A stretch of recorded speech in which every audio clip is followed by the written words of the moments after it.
বিজয়ের পর যে এখনও আপনারা রাজপথে আছেন, দেশ গঠনে কাজ করছেন, এর পেছনে আসলে অনুপ্রেরণাটা কী বা কেন কাজ করছেন?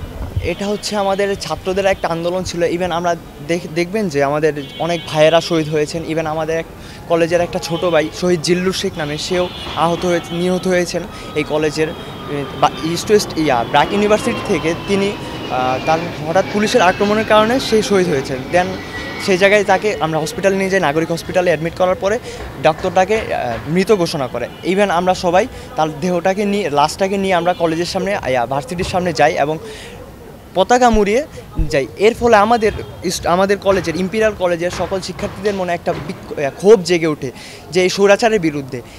এর ফলে আমাদের আন্দোলনটা আরও বেগবান হয়ে ওঠে, যার ফলে আমরা সবাই একত্রিত হয়ে ইভেন এখনও আমরা সবাই অটুট আছি।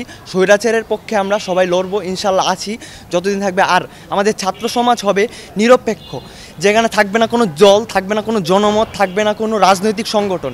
যেখানে স্বৈরাচার এবং স্বৈরাচার হবে সেখানেই তারা রুখে দাঁড়াবে। এর জন্য আমরা আছি এবং যতদিন লাগে আমরা থাকবো।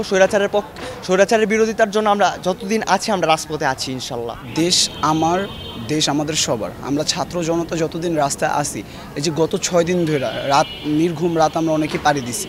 আমি সকাল 7টার সময় আইসা ট্রাফিকে যোগদান করছি। সকাল 7টা থেকে রাত 7টা পর্যন্ত আমি ট্রাফিকে ছিলাম, এখনও আছি। তো আমরা এই যে এই 7টা দিন, গত 7টা দিন আমরা দেশটাকে যত সুন্দর করে চালাতে পারছি, আমার মনে হয় না কোনো সরকার এটা পারবে বা কোনো পুলিশ বা কেউ এটা পারবে। তো আমার যে ছোট ভাই জিল্লুর শেখ, আমি ওই দিনও ব্রাইকে ছিলাম, আমিও গুলি খাইছি, কিন্তু আমি বিষয়টা জানতে পারিনি যে শহীদ হয়েছে। তো আমার ভাইয়ের জন্য আবার বলার নেই আসলে, কতগুলো প্রাণ জেগেছে এই স্বৈরাচারের জন্য, কতগুলো প্রাণ জেগেছে, এই প্রাণগুলো গোনার মতো না।